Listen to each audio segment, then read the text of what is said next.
Welcome to the Deep Dive. This is where we take a whole stack of sources, articles, fresh research, and basically pull out the absolute best insights, the nuggets of knowledge just for you. And today, we're diving into a story that, honestly, it sounds almost like a modern fairy tale. If, fairy tales were written in Instagram captions and Snapchat stories. I mean, think about this for a second. A personal investment, just $250,000. And this was money earned from modeling, endorsements, not like family wealth or big VC funds. No traditional ad budgets, nothing in retail stores, just a few thousand lip kits to start. And then, boom, at the kind of staggering age of 22, a $600 million deal for a majority stake in that exact same brand. We are, of course, talking about Kylie Jenner. No tech IPOs here, no decades climbing some corporate ladder, just a smartphone, a vision, and the social media strategy that, well, our sources say genuinely rewrote the rules of how you build a business today. It really makes you ask that central question, right? How does she really turn that digital fame, which, let's be honest, can disappear overnight, into a legitimate billion-dollar empire? Was it just pure luck, or was it actually a masterclass in 21st century branding, something built on, something much deeper? That is precisely our mission in this deep dive. Yeah. Our objective today is to peel back those layers, really try and understand the mindset, the very deliberate strategy, and then often overlooked emotional power. The stuff that fueled Kylie Jenner's incredible rise from, reality TV kid sister to a real force in the beauty world, a bona fide beauty mogul. And for you listening right now, we're going to dissect what it really takes to turn that huge social media presence, all those millions of eyeballs watching, into a massive, tangible valuation. The core takeaways here, they're not just about lip kits or the beauty industry itself. We're going to try and uncover some actionable insights, like how you can engineer influence, how you build that deep, authentic trust, and how you cultivate genuine desire, one intentional move at a time. And all of this, of course, is grounded in a really thorough analysis of the detailed insights, the information we've gathered from our source material, specifically to this deep dive. Okay, so let's unpack this first crucial shift. Our sources tell us, back in 2015, think about it, most teenagers are just glued to their phones, right? Selfies, maybe dreaming about designer stuff. But then 17-year-old Kylie Jenner makes this, pretty audacious move, really unconventional. She quietly wires $250,000 of her own money she'd actually earned herself from modeling, various endorsements. She sends it to a private cosmetics manufacturer, Seed Beauty. Now, this wasn't some big, glamorous investment for a flashy launch party or anything like that, was it? No, not at all. The goal was, almost surprisingly, given her status, incredibly practical. Almost. Mundane, really. She wasn't setting out day one to build some traditional luxury brand. Not right away. Her focus was laser sharp, produce exactly 15,000 lip kits. And our source material is quite specific here. These weren't just lipsticks, they were bundles. A nude matte lipstick paired with a matching lip liner. It was a really clear, tangible goal. Achievable, and the immediate impact, well, you couldn't write it better, a single Instagram post. Just Kylie teasing the launch. And it basically emptied her virtual shelves. Every single unit, gone, in less than 1 minute. Wow. It was just this instant, overwhelming demand. It didn't just set the stage, it really became the opening act for everything else that followed. That speed, though, that blink and you miss it sellout, Yeah. It often gets just chalked up to luck, right? Oh, she's famous. She has a built-in audience. Lucky her. But our sources really challenge that idea pretty significantly, actually. Kylie, they argue, understood something fundamental that many people, even seasoned entrepreneurs, established brands, they completely miss this. Attention is, it's fleeting. It's noisy currency. It is absolutely not the same thing as trust. Attention gets eyeballs, sure, but only trust gets people to actually open their wallets, not just once, but again and again. Right. And this is where her real genius, I think, emerged. She didn't just get that distinction, she leveraged it. Attention, like you said, you can buy it, you can generate it with a viral moment maybe, but trust, that's earned painstakingly. And when that deep trust is genuinely converted into a product people actually want, something they desire, that's when it becomes undeniable leverage. That initial $250,000 investment, it wasn't about, funding a lifestyle. It was, as our sources put in a profound stress test. It was her gamble, her way of asking, okay, can I actually take this huge digital fame, this audience watching everything I do, and translate it into real purchasing behavior, into actual sales? Not just a fleeting trend, but can I do it at scale? It was a really daring bet on just how deep her influence went. And honestly, it's bet many other celebrities, despite their fame, have tried and failed to win. Yeah, you see those failed celebrity lines all the time. Exactly. They launch with huge fanfare, then just sound Danish. Kylie's approach was different, fundamentally different. And her financial mindset, that really stood out too, didn't it? Compared to traditional ways of thinking about wealth. She didn't take that $250,000, which, I mean, for most people is life-changing money, and pour it into, say, a big house or fancy cars or even some trendy tech startup. She also didn't go looking for investors. And crucially, she didn't rely on parental capital, which, let's be real, for someone in her position, that would have been the easiest path. It was all her own. Right. And stepping back, if you look at the broader implications, her use of that capital was incredibly strategic. Instead of just buying passive assets or funding a lifestyle, she used it to own the relationship. That's the key phrase. She invested in the means to directly connect with her audience, to control her product's production, and to dictate her brand message. Start to finish. This is the very essence, our sources argue, of what defines this new financial elite. Mm-hmm. It's about using capital not just for consumption, but for deep, direct control. Control over your brand's destiny, its connection with consumers. It's about becoming that irreplaceable source people turn to, building that direct pipeline of trust and desire. But there's an even deeper layer here, right? A really powerful personal motivation that seems to have fueled this whole thing beyond just, good business sense. For years, she was defined by these external labels, often dismissive ones. The youngest Kardashian, just an influencer, or that really cutting one, famous for being famous. I mean, that must have been incredibly frustrating to constantly be categorized, maybe undervalued, have your identity kind of outsourced like that. That's a vital point, yeah. What do you do when your identity is constantly defined for you? Often in ways that minimize your actual worth or potential. Launching Kylie lip kits, as our source describes it, it wasn't just a business move. It was her quiet act of defiance. It wasn't about giving long interviews or making big defensive statements to the press. No, it was a statement made in inventory sold, a powerful declaration delivered through thousands of products just flying off the virtual shelves in seconds. Right. Actions speak louder. Exactly. That $250,000 investment wasn't just financial. It was her reclaiming authorship of her identity. Fiercely.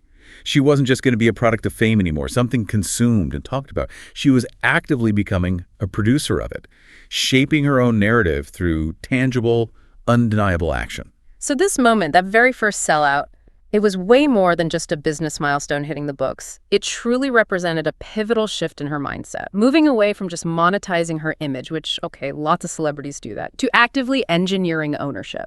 Absolutely. That profound difference, that deliberate shift from being just a monetized image to being an owner, a creator.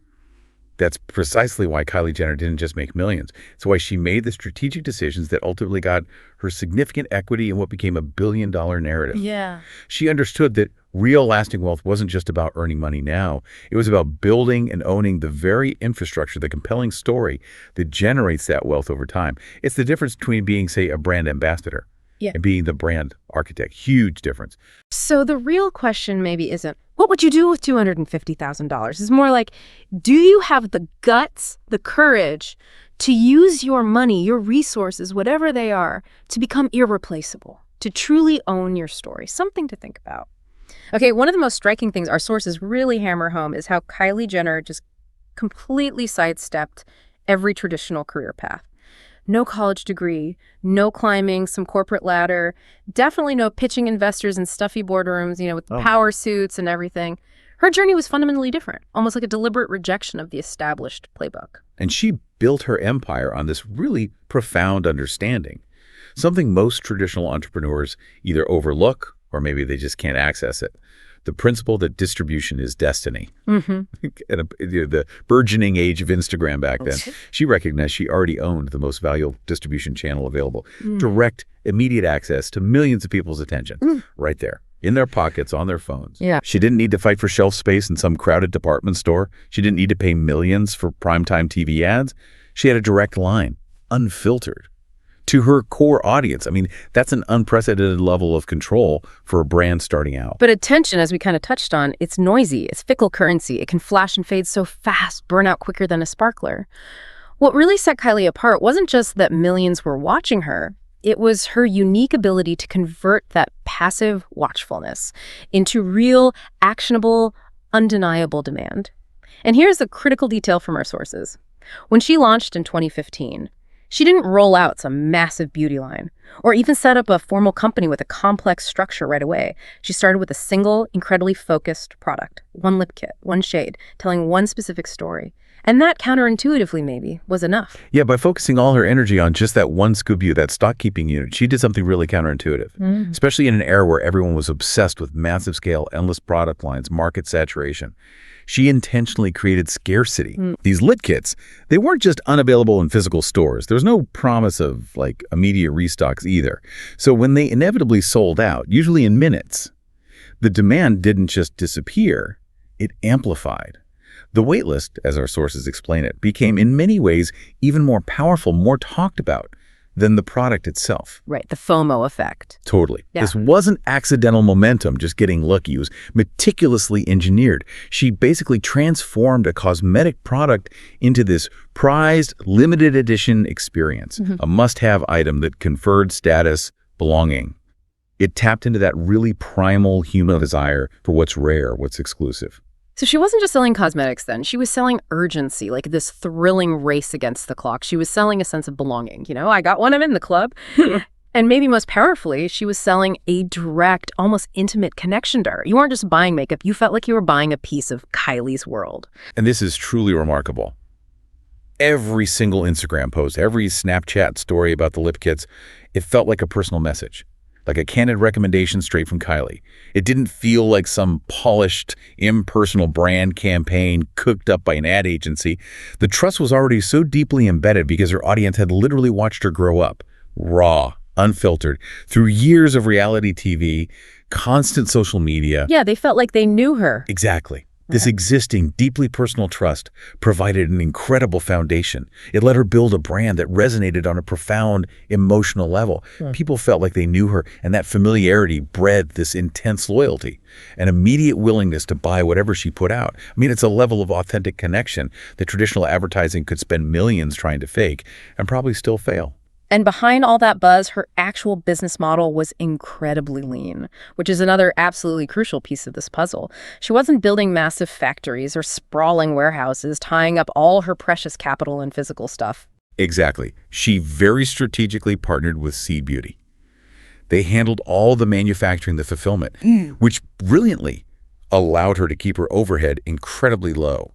It dramatically sped up her market entry. She wasn't bogged down by production logistics, and it ensured what our source calls brutally efficient margins. Brutally efficient. I like that. She didn't need to play the traditional CEO role, with a huge team, layers of management. She was the brand. She was the creative director, the main media channel, the face of the company, all rolled into one. And this let her stay extremely agile, focus only on what she did best, connecting with that audience and driving absolutely insatiable demand. It's really a blueprint for maximizing your influence while minimizing all that operational drag. So the result of this lean, focused, deeply personal strategy, it was massive acceleration. Less than 4 years later, November 2019, Kylie, just 22 years old, makes this groundbreaking deal. Sells 51% of Kylie Cosmetics to the global beauty giant Coty Inc. for a staggering $600 million. Which valued her entire business at $1.2 billion. I mean, it's still hard to really wrap your head around that scale achieved so quickly. It is. And the real revelation here, the thing to understand, is that this wasn't just a simple cash-out deal, like take the money and run. That's not what happened. It was a highly sophisticated strategic alignment. Think about it. Coty, this established beauty giant, they gained immense relevance overnight, an instant jolt of cultural currency, direct access to younger consumers, a demographic they often struggle to connect with authentically. Right, they needed her cool factor. Yeah, exactly. And for Kylie, she gained unparalleled scale, crucial retail distribution channels that Coty already had locked down, access to Coty's global infrastructure. This allowed her brand to expand far beyond what she could likely achieve just on her own, no matter how influential her Instagram was. And crucially, by retaining that significant 49% stake, she kept creative control. She maintained her brand authority. And most importantly, she kept her identity, her persona, absolutely central to the business. So she didn't just sell the company, she kept herself at the core. Precisely. This wasn't about selling out. It was about trading up, leveraging her existing influence for exponential growth, but without losing her essential essence, or that core narrative that made the brand so compelling in the first place. She basically moved from being a direct-to-consumer phenomenon to a global powerhouse, while still being the irreplaceable reason people bought the products. So when most people think about building wealth, they picture decades of saving, investing in stocks and bonds, accumulating assets slowly over a very long time. Kylie's playbook was just entirely different, a true blueprint for the digital age, really. A fresh take on modern entrepreneurship. Yeah, her approach, if we distill it down for you listening, is basically this. Build something people genuinely obsess over, something they can't stop thinking about that resonates with them personally. Then, strategically partner with someone powerful, someone established who can make it global, make it ubiquitous.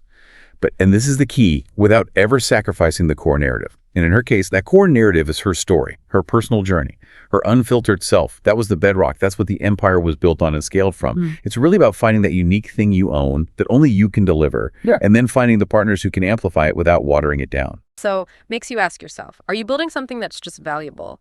Or are you building something that's truly unforgettable? Because, unforgettable is what lasts. Kylie Jenner didn't just become this huge business phenomenon by grinding harder than everyone else, putting in more hours, making more cold calls, whatever. Our sources are really clear. She became one by working differently. While traditional brands were pouring millions into slick ad campaigns, scrambling for celebrity endorsements, battling for shelf space, Kylie built her entire empire with basically nothing more than her phone.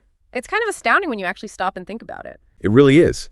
And the true ingenuity, I think, lies in her habit of sharing, relentlessly, strategically, and with this almost disarming authenticity. Unlike so many celebrities who delegate their social media to huge teams, PR firms, Kylie famously ran her own Instagram account. For a long time, at least, she posted directly to her stories, giving these raw, often unpolished, unedited peeks into her life. She constantly teased product drops, showcased her makeup routines in real time. She'd reply directly to fans in the comments. And she even courageously shared the messy parts of her life, her insecurities, moments of heartbreak, struggles with anxiety. Which made her feel more real. Totally. She didn't just market her brand. She was the brand. That blurred boundary between her personal life and her promotional stuff became her unique moat. Basically an unshakable competitive advantage. A protective barrier competitors just couldn't replicate because it was so tied to her personal authenticity, her vulnerability. And this built an unparalleled level of personal connection and loyalty with her audience. And one of her most unique habits, how she treated every single launch like it was a major cultural event, like a piece of theater almost, not just another product hitting the shelves. Whether it was her birthday collection, a Valentine's Day drop, a new seasonal kit, she framed each one as a moment, something that demanded your attention. Yeah, this highlights a really critical aspect of her strategic thinking, the meticulous theatrical elements she used. For Kylie, it wasn't just about selling a cosmetic item. Our sources detailed this careful orchestration, the countdowns that built almost unbearable anticipation, the live swatches she'd show on her own hand or arm, the behind-the-scenes footage of the creative process, and the emotional storytelling carefully woven into every campaign, often tied directly to her personal milestones. Like the Stormy collection. Exactly. Even the limited edition packaging became a collector's item in itself, adding another layer of desirability, urgency. This truly wasn't just marketing. It was captivating performance. A shared experience that pulled her audience in, made them feel like they were part of something exclusive, something personal. It created this sense of event, this buzz that very few other brands could ever replicate.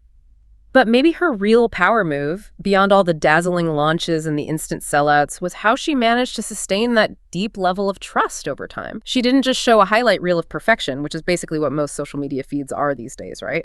She showed the whole spectrum. And this is where her willingness to be truly vulnerable really comes into play. It's key. She openly admitted to getting lip fillers after initially denying it, which is also part of the story. She talked candidly about postpartum struggles. She demonstrated a level of honesty, relatability that built tremendous connection. And she didn't try to hide the fact that she was actively building a brand. She didn't pretend it wasn't work. Instead, she leaned into it. She made the entrepreneurial journey itself part of her public narrative. Yeah, showing the hustle. Right. And in doing that, she underwent this significant transformation in the eyes of her audience. From just an influencer to a legit founder, from a reality star to, for many, a genuine role model who was open about her journey, personal and professional. She kind of normalized the hustle, the vulnerability that comes with building something. Yeah. Which made her even more accessible, ironically. There's also this unspoken, almost counterintuitive behavior Kylie seemed to master: consistency without burnout. She focused on rhythm over noise, which in a world demanding constant content 234/7, that's a really tough line to walk. Indeed. And she deliberately avoided flooding the market. She didn't launch, 100 SKUs just for the sake of staying relevant or chasing every trend. Each collection she released had a clear purpose. Each public appearance felt intentional.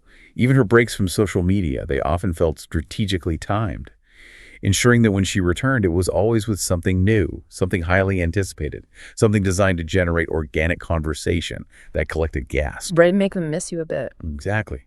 And perhaps the most telling behavior of all was her refusal to overexpose the brand itself. Kylie Cosmetics didn't suddenly pop up in every discount beauty store or get plastered across every single Instagram ad you saw.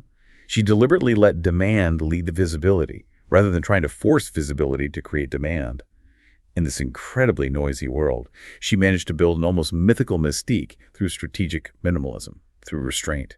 She understood that sometimes less really is more. So she didn't just grow a massive following. She effectively engineered a new model of influence. I mean, at her peak, most followed women on Instagram, over 300 million followers. But numbers alone, as we know, they don't move markets. You can have millions of followers and still sell basically nothing. Her influence, and this is what's truly compelling here, it wasn't just viral, like people saw it. It was fundamentally behavioral. Behavioral, what do you mean by that? Meaning, she didn't just get views, she got people to act, to click buy now, to share their own makeup looks using her products, to recreate her styles, to engage in a much deeper way. That's a totally different league from just getting likes. And the real genius behind her social power was this uncanny ability to never seem unreachable, despite the fame, the wealth. Unlike many traditional celebrities who maintain that certain distance, that air of mystery, Kylie made her fans feel like genuine insiders. Every Instagram story felt like a secret, a private glimpse. Every product drop felt like this shared, intimate moment, almost like between friends.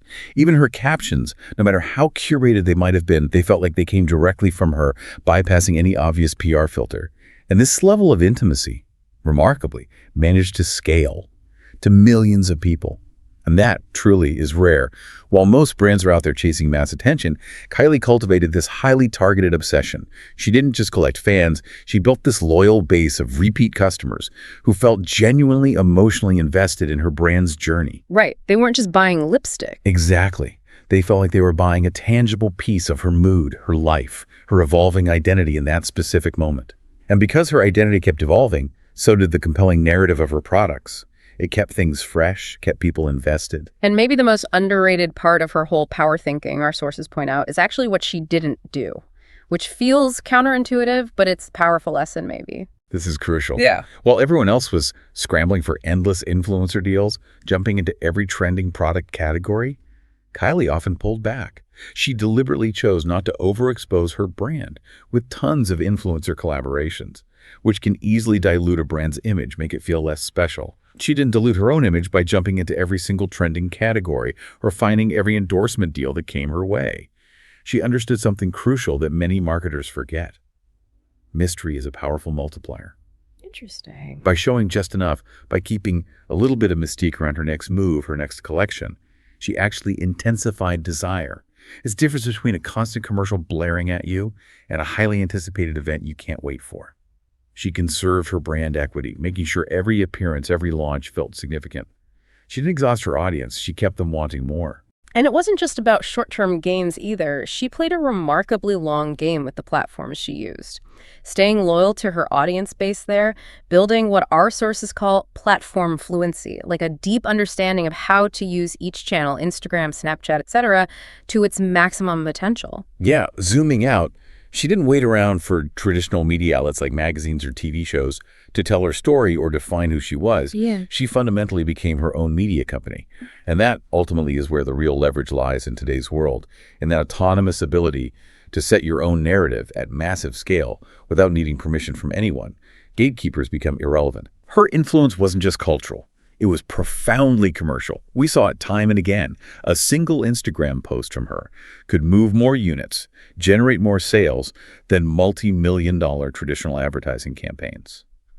And this level of influence didn't just come from clever algorithms or marketing tricks. It was forged from deep emotional equity.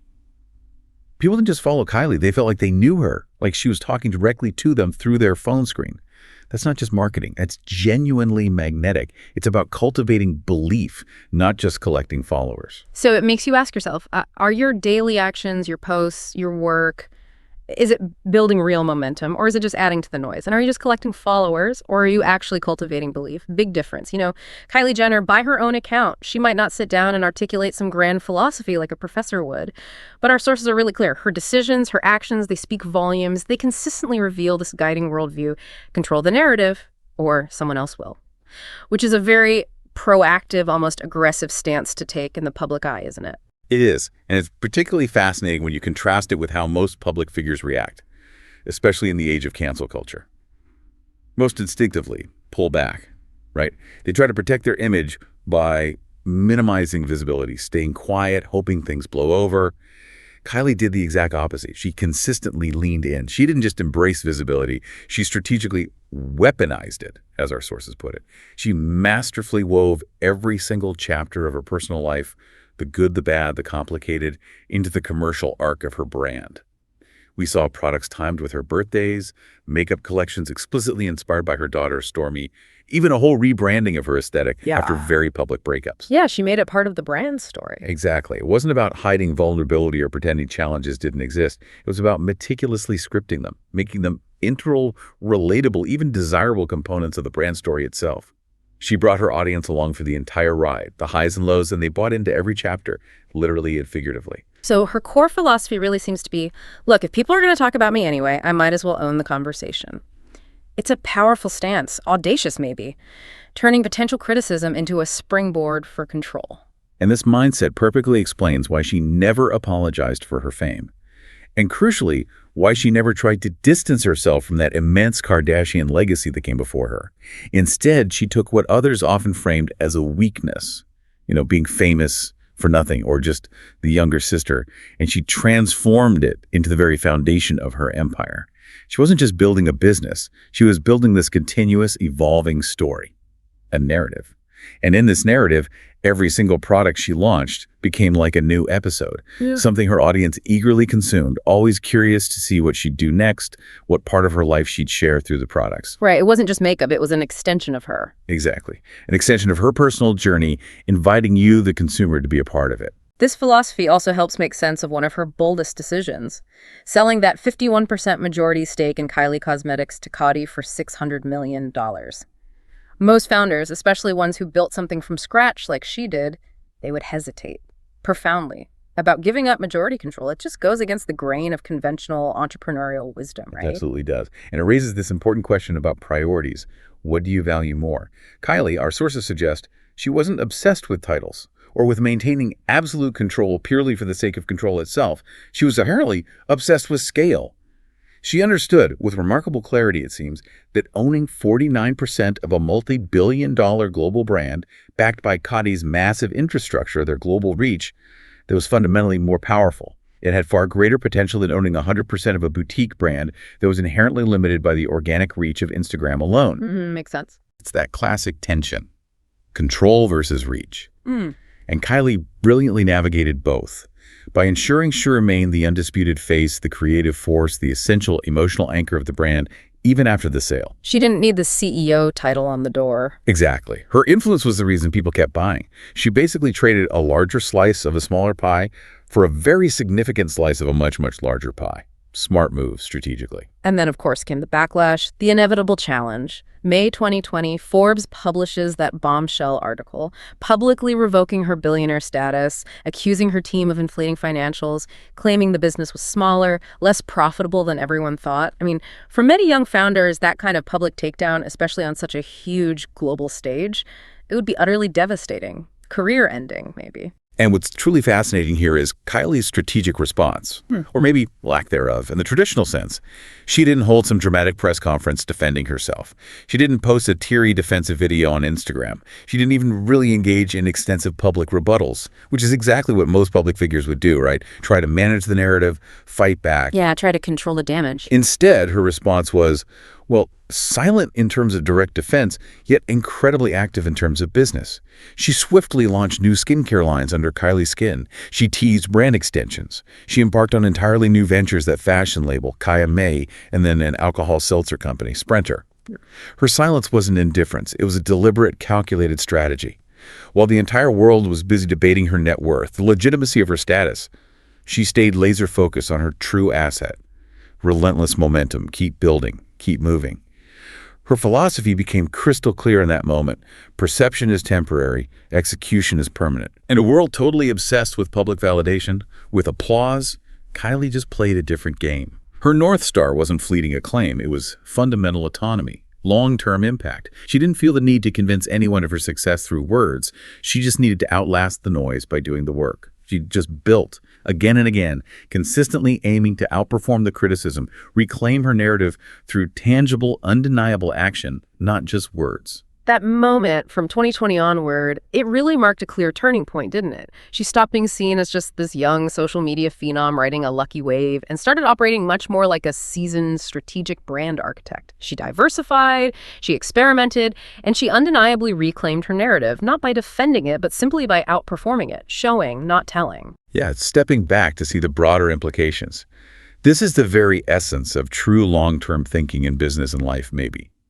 You don't play to prove something to others. You play to endure.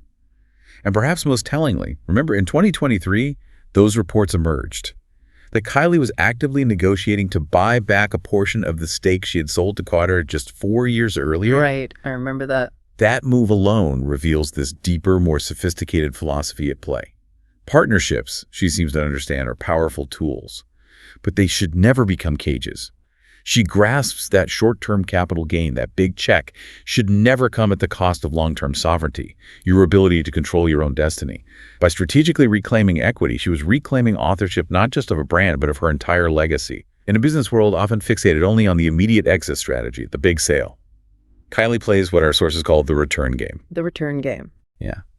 She deals with a clear exit in mind, sure, but always, it seems, with the strategic option to re-enter on her own terms, to potentially regain control when the time is right. That's not impulsive. That's incredibly sophisticated. It reflects truly generational thinking building, not just for a quick win, but for an enduring legacy.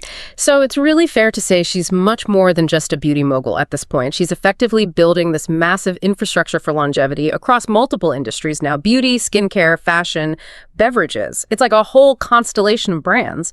Precisely. And at the very center of this expanding constellation of ventures remains her unwavering narrative control. Her remarkable resilience doesn't come from getting universal public validation or avoiding criticism. She gets plenty of both. It comes from her profound ability to absorb hits, to recalibrate her strategy, and to consistently relaunch all without losing that fundamental trust, that relevance, or the brand cohesion that defines her.